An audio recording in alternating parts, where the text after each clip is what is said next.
Hello, this is David Benign from Excel Consulting. In this video, I'm going to show you all three AI visuals in Power BI as of November 2019. You don't need to code them, they're actually pretty easy to understand. So one of them is the Q&A visual, this one. And this will just bring this pop-up and allow you to ask a question about your data or choose a pre-selected suggestion one. So here I can say something like total hours, which is a measure, and then I can say by city, or I could say and by gender, and keep going like that in line visual. Sometimes it doesn't quite understand. Let's see, did I mean that?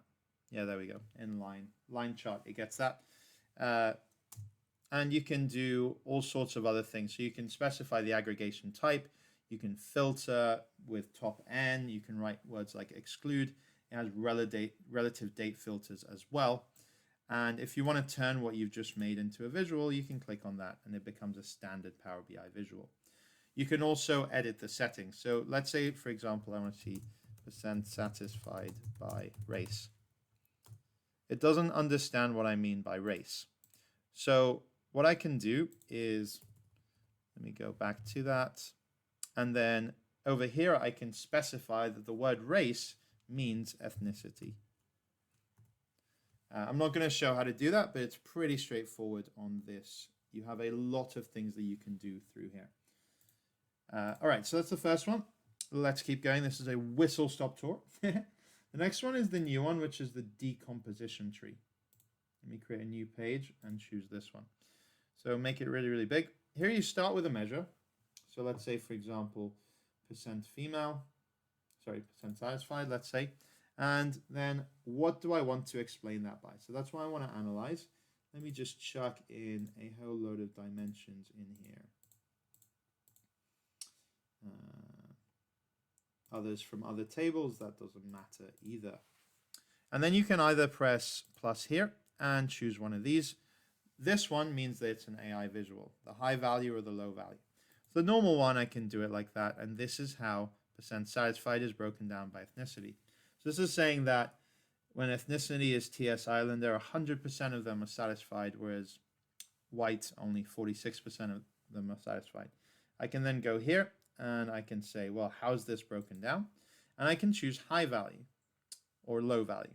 Let's go with low value. Who are the lowest of the satisfied? So not only did it bring me this breakdown, but it actually told me that the lowest value of Aboriginals who were least satisfied was Melbourne.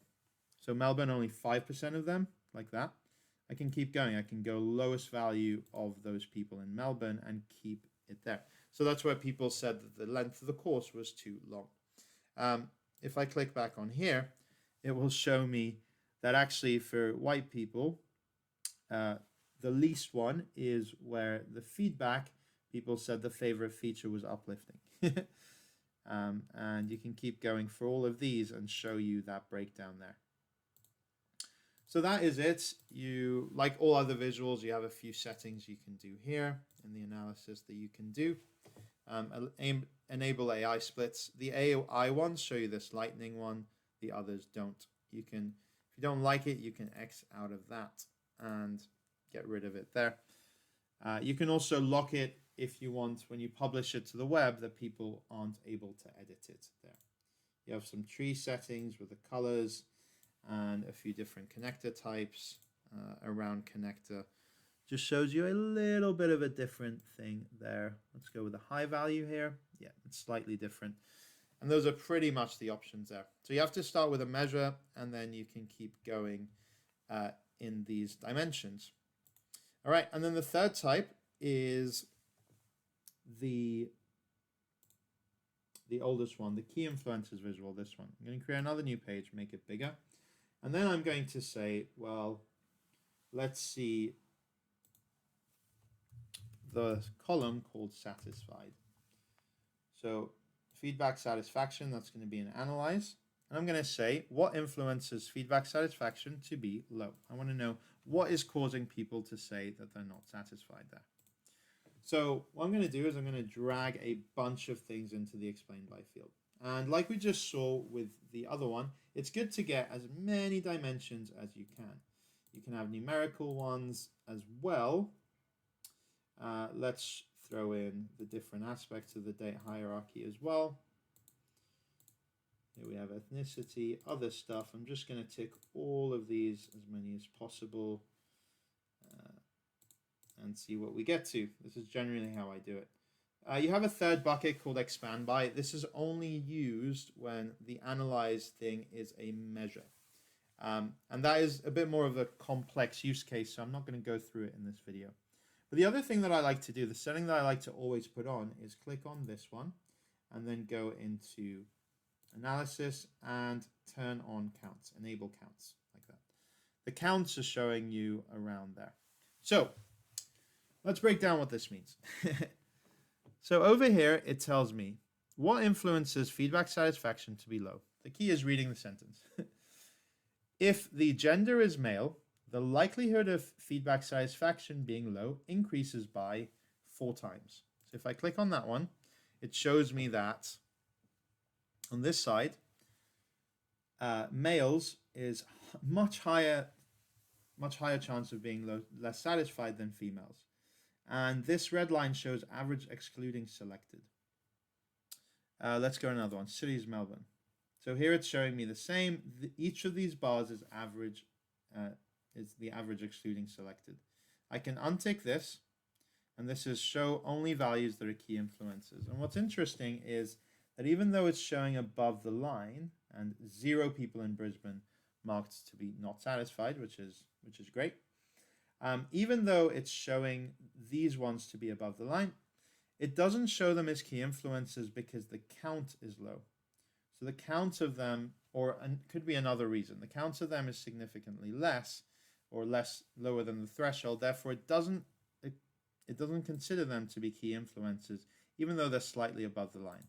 So Power BI uses not just how far it is above the line to define whether it's a key influencer, but also counts. Year is 2019. There's another one. Concern type and other things there as well. It sorts them by impact. You can also sort them by count. So gender is male. This is when there's the highest number of ones to be there. And it also works slightly differently with numerical fields. So here it says when feedback, the content, how they fed back on content goes down by 2.20, the likelihood increases by 4.11 times. And if I click on it, it doesn't give me the bar chart, it gives me this sort of scatter chart with this line. This one's a little bit more difficult to understand. 2.2, this is actually the standard deviation. And it's saying when it moves down by 1 standard deviation, this is the change. So yeah, that's a little bit different how it's impacted there. Finally, let's go to top segments. Now, top segments, this is quite nice. Let me show you this with another one, like high, for example. So this is 100% of these people said it was high, and 45.5% of this segment came out with high satisfaction. What makes these segments? How big the circle is the count. So this is a larger count than this one. But if I click there, that's a cool animation. So this is when both feedback of content 1 to 10 is greater than 6 and the year is not 2017. So that's a lot of things together, 2 things together to give this segment where 45.5% of them said this thing. Let's go with medium. Medium has a few more. This one, for example, has all of these things together in order to create this line here. So in fact, if you think about the amount of work that's required to get to this stage, it gets you to a whole other level that a human would take ages and ages and ages to go through all the eventualities and come up with this analysis here.